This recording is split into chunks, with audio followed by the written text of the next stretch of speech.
Are you an expert looking for ways to build your business? Do you have an important message that you know is going to impact the lives of others?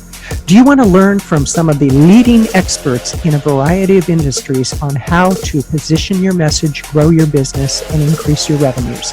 Then you're in the right place with Power Up for Profits. Hey everybody, it's Kathleen Gage with the Power Up for Profits podcast show. And today I am really excited to invite my guest speaker who is a first-time author. Her book was just published and I'll tell you more about that shortly. But first, let me tell you about Margaret Mary OConnor. Margaret Mary OConnor has a Master's of Art in Pastoral Ministry from Christ of Kings Seminary in East Aurora, New York, a Bachelor of Science from the University of Buffalo. She's a former chaplain and currently a Eucharistic Minister. She literally walks the walk on picket lines to keep attention on women's ordination and church accountability and on priest sexual abuse issues. As a fellow member of the laity herself, she believes any Catholic deserves the truth rather than constant deception. Margaret is a member of Call to Action, Future Church, Roman Catholic Women Priests, Water Women's Ordination Conference, and SNAP, Survivors Network for Those Abused by Priests. She is the recipient of the Special Award for Achievement from the Dale Carnegie Public Speaking Course, and if that's not enough, in her spare time, she enjoys gardening, Pilates, and reading mystery books. I would think that reading about the Catholic Church is mystery enough, and her book is called Scandal in the Shadows. It's a great read. I'm going to put information in the show notes so that you can just click through to Amazon and get your own copy of Scandal in the Shadows. So, Margaret Mary, great to have you here. Thank you. I'm glad to be here.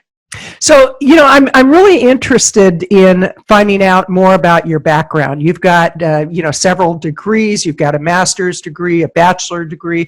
You're a former chaplain. Let's start with how you got involved with being a chaplain and all of your involvement with the Catholic Church.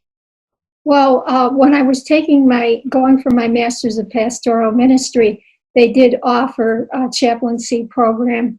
And I did take that because obviously being a chaplain, you make your rounds in a hospital, and it's really important that, you have like a training in that. But it is like a training under fire because you never know when you're called in.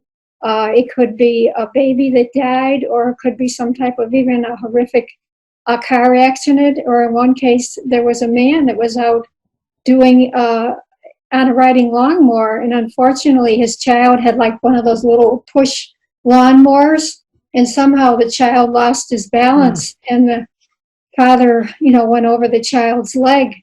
So wow. And there were more other times were really nice when you actually got to baptize little babies, and just trying to be there for the person, and a lot of times it's unfortunately some of the worst times in their life, literally. Right. Well, I remember when my father had a heart attack and he was in a coma, and they brought a minister in because he was raised Lutheran, and it was really important to have that comfort for the family. So when did you first start your chaplain work, and when did you leave it, and why did you leave it? Well, this again was during the course of 2 years when I was still going under the pastoral ministry program, and I was at Children's Hospital in Buffalo, New York. And it was shortly after that my sister was diagnosed with a brain cancer, and things really took a turn. So I left the chaplaincy part of that then. But now, as a Eucharistic minister, I still end up at times at hospitals, nursing homes, hospice, people's, individual homes. So right. In a sense, I'm still doing it. Now, what is an umbrella? What is a Eucharistic minister? That's a Eucharistic minister is a Catholic, a member of the laity that's able to actually take the host representing Jesus Christ's body, to take that to a parishioner who is sick. And again, that will be like either at their house, hospital, anywhere facility, special facility they're in. So You've been known to, switching gears here quite dramatically. You've been known to walk picket lines, from what I understand, and maybe you had a few run-ins with the law as a result of that. And people will see your picture and they'll see that you're a very humble-looking woman. And I know you, and you're a very humble woman. How did you start getting involved with picket lines? And tell us, what's your most memorable experience as a run-in with the law? I'll never forget it. This was last St. Patrick's Day, and I was in front of St. Joseph's Cathedral in Buffalo, New York. And all of a sudden, after talking to an FBI agent, a former FBI agent who was hired by the Diocese of Buffalo, he's telling me to have a great day, basically, and he walks up to go into the church. And just before that transpired, I noticed out of the corner of my eye, there was two policemen that were on either side of my shoulders. There were policemen behind me as well as in front of me. And, I'm obviously trying to take this in. And all of a sudden from behind me, it was really jarring. This one police officer yelled out, "Get across the street." And I really was confused. So I turned around and I said, "I don't understand this. Has the ordinance changed for picketing?" And there was dead silence. Then a younger police officer said, "Ma'am, we're asking you now politely to go across the street." So I knew I better hightail it across the street. I certainly didn't want to get arrested. But here's the frosting on the cake. These 5 police cars had come simultaneously as I was talking to this former FBI agent. So they pulled right in front of the cathedral. As soon as we were told, I was with another man, Dan, as soon as we were told to walk across the street, which we did, there was openings across the street. So the police officers proceeded to get into their vehicles that were, right in front of the church, and they moved them directly across from where we were standing. So obviously blocking, the view to a certain extent of our signs. But I just couldn't believe it because I don't even feel like I'm a person that looks menacing or, and there was just 2 of us there. And the whole thing was just unbelievable. It still is. That's incredible. That's incredible. So your book, Scandal in the Shadows, that's one of the things that really motivated me to interview you, because I love interviewing authors and finding out what's your thought process around when you first decided to write the book, how long did it take you, and where do you see the message of your book going. But let's start with, tell us what Scandal in the Shadows is about. Scandals in the Shadows is a book to get any Catholic's attention, whether it's the laity or the religious.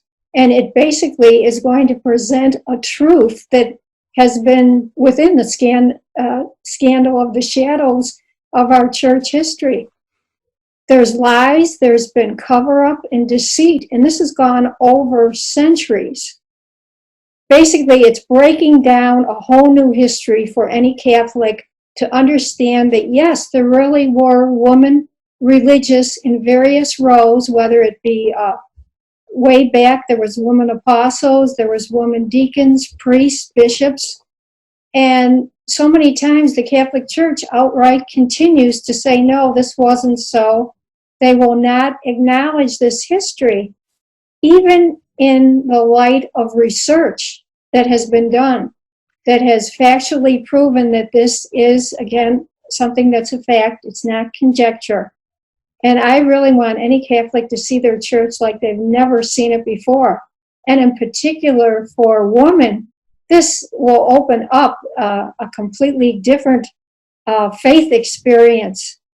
And if every woman across the country, I want this to spread not here in the United States, but across the country, you're going to understand you have individually lost the religious heritage of previous bishops, priests, women deacons. Like just as the men have had generations, like in families, they were priests, whatever, and they carried this tradition. Well, for women, obviously, that whole tradition is gone. It's not there. And this is completely wrong. And basically, my conscience just literally called me to step forward and rectify this constant betrayal of our trust. When did this all start happening because most people have no idea of the history of the church and that women had positions of power. When was that stripped away? This is going back into the early, times of our church. The first 1,200 years of Christianity, Gary Macy has a book, The Hidden History of Women's Ordination.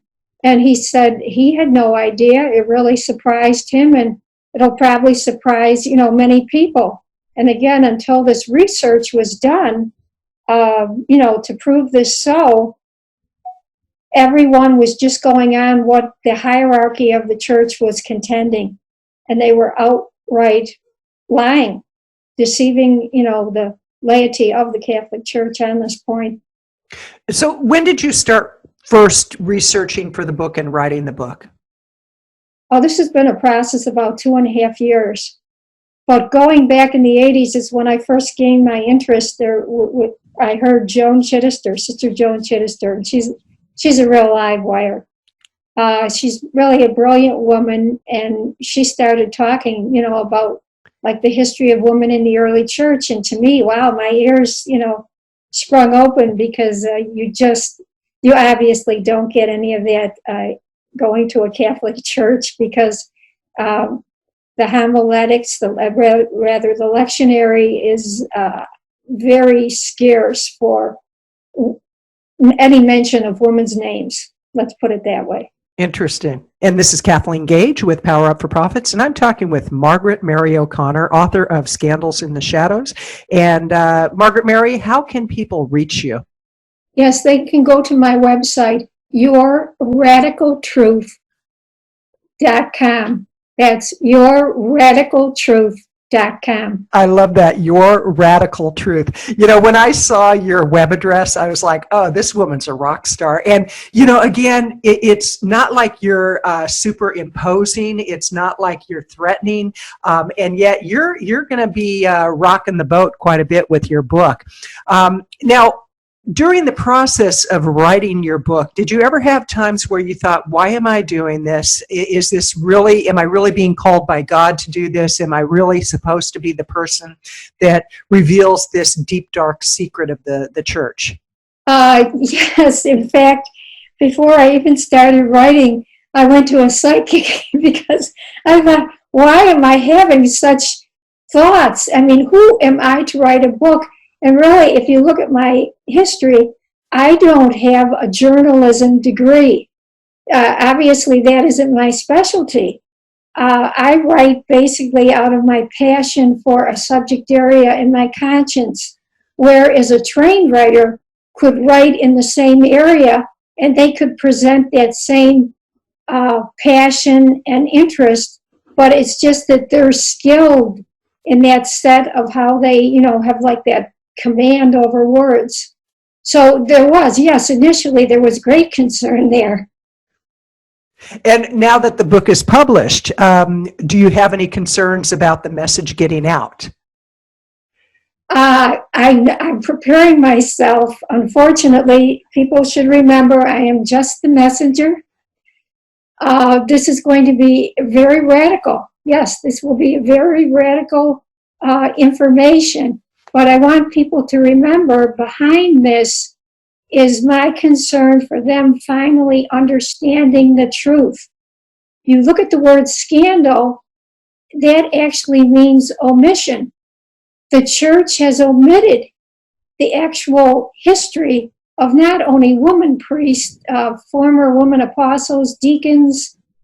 They have omitted the fact that Mary, Mother of God, was known as Mary Priest. She was actually the model of all priesthood. And when you think of it, what better model than having Mary, Mother of God, be the model today for any woman that wants to be a priest? This is a part of our spirituality, just as much a part of any man. When they receive from God that call to serve, their spirituality is met. But what happens to any woman in the church? That's There's pretty, nothing. That's pretty interesting because and that's why your web address is going to be one that's really easy for people to remember, yourradicaltruth.com. And as you think about the next year with your book, because it just recently got published, it's available on Amazon, and again, we'll have the link in the show notes. What's the number one thing, if you could wave a magic wand and your book has an impact, what's the number one impact that you hope it to have? I wanted to bring this whole issue finally out of the procrastination, the inertia of the hierarchy to move on this issue. You know, back 3 years ago, finally, Pope Francis opened up a committee to look into the ordination of women as deacons. And there was results that came out, but he basically said, oh no, I can't do any sacramental, like come to a conclusion now. We need a new historical theological foundation. The historical foundation has been right there through the years with this new research on women's past religious roles. And even if you look back to the research that they already have on women deacons, they did a comparison between an ordination of a man deacon and a woman deacon. And they said they were both called ordination.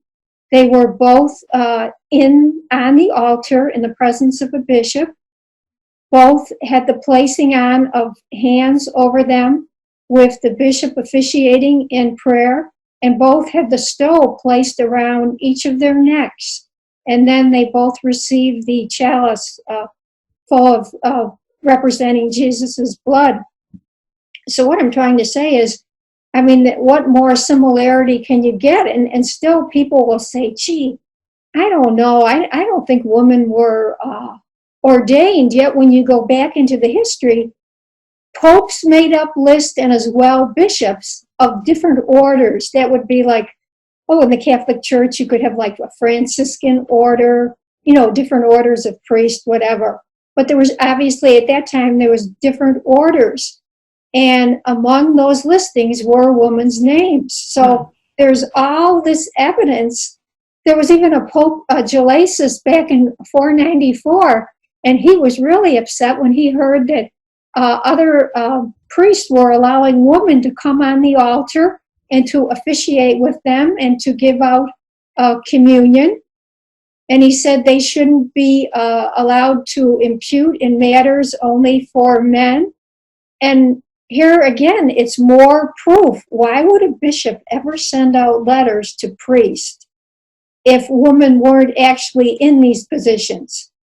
So it's funny in a way, the more they say, the church says, no, these women never did this, then you find this trail of evidence, even going way back to 1215.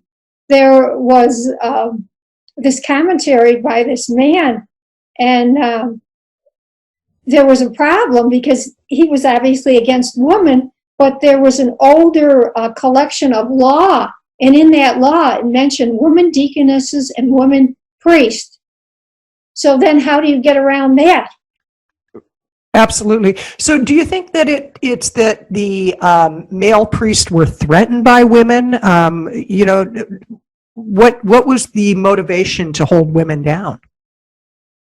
Well, that's very interesting because in my book, I have the time tunnel of church history. And believe it or not, our church law, and this was a book by John Winsgard's, The Ordination of Women in the Catholic Church. Going way back, Roman law, the civil law, was just so offensive to women. And they had these beliefs that women were inferior to men. They were unclean. They were sinful. You name it. That women were like the scourge of the earth. Okay, that's regarding civil Roman law.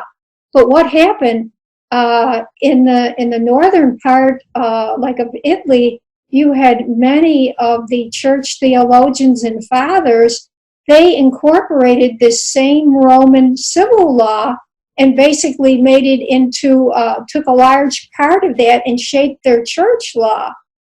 And their views against women were so prejudicial that this obviously played a big part. So you have to remember, you go back then, and that's where this awful prejudice towards women started. So you have not only the medieval church fathers or the early church fathers, then that went into the medieval age, and even up to today. It's what it is. It's the complete cover-up, lies that obviously shouldn't be there. And then there's more evidence. Back in 1976, the Pope's Commission, a Pontifical Biblical Commission, they found no scriptural reason to prevent women from becoming priests. So what's happened? We're at 2020.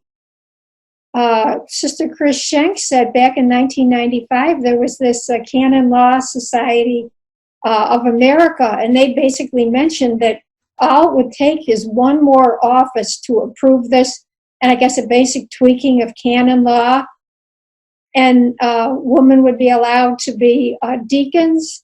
So what's happened to that? Nothing. The church already, Pope Francis, I'm sorry, but we don't need any new theological historical foundation. The historical foundation has been proven, and the theological foundation has been proven from the Pontifical Biblical Commission's 76 findings and these other findings afterwards.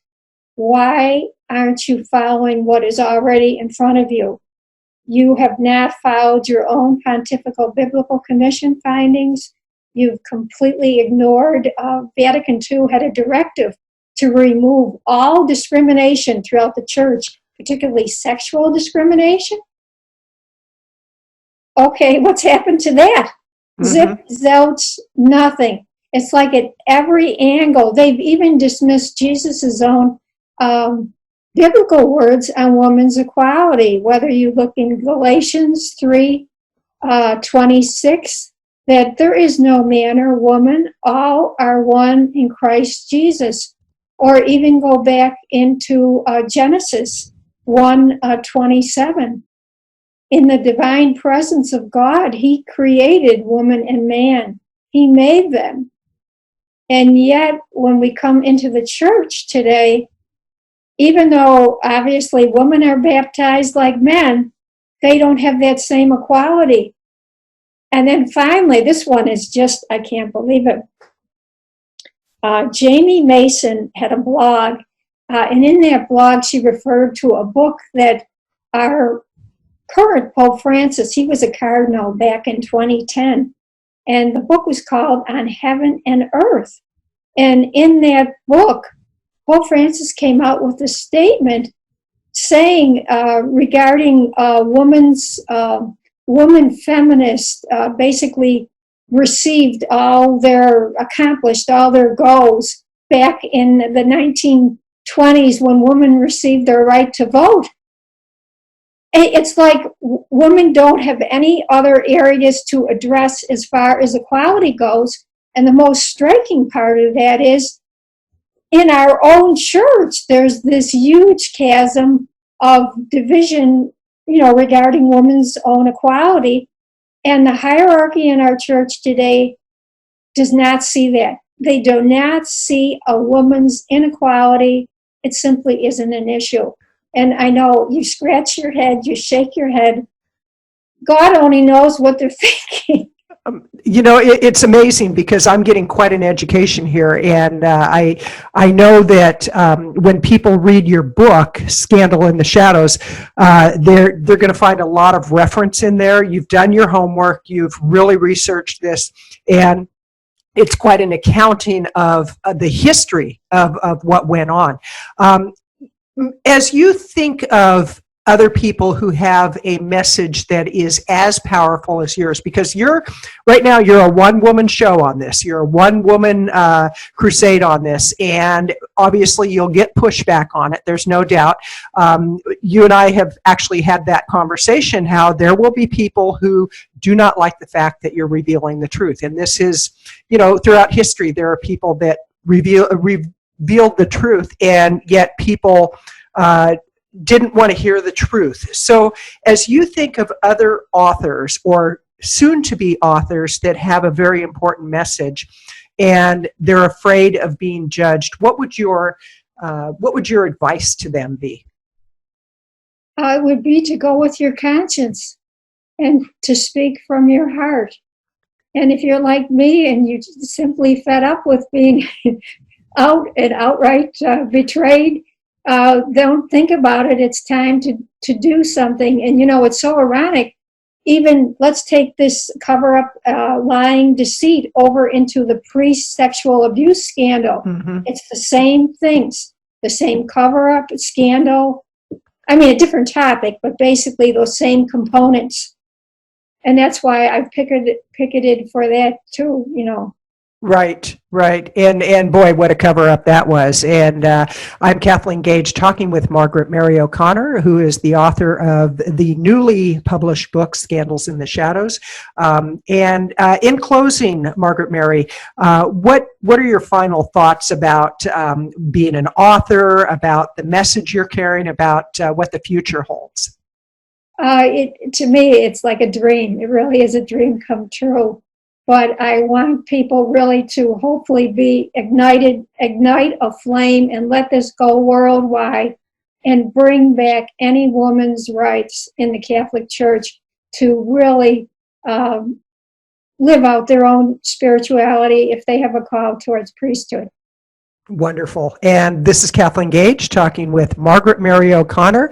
You can visit her website at yourradicaltruth.com. That's yourradicaltruth.com.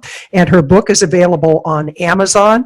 I definitely encourage you to get a copy of the book. It's a phenomenal read. And if you want to have Margaret Mary come out to your community to give a presentation, you can reach her through her website.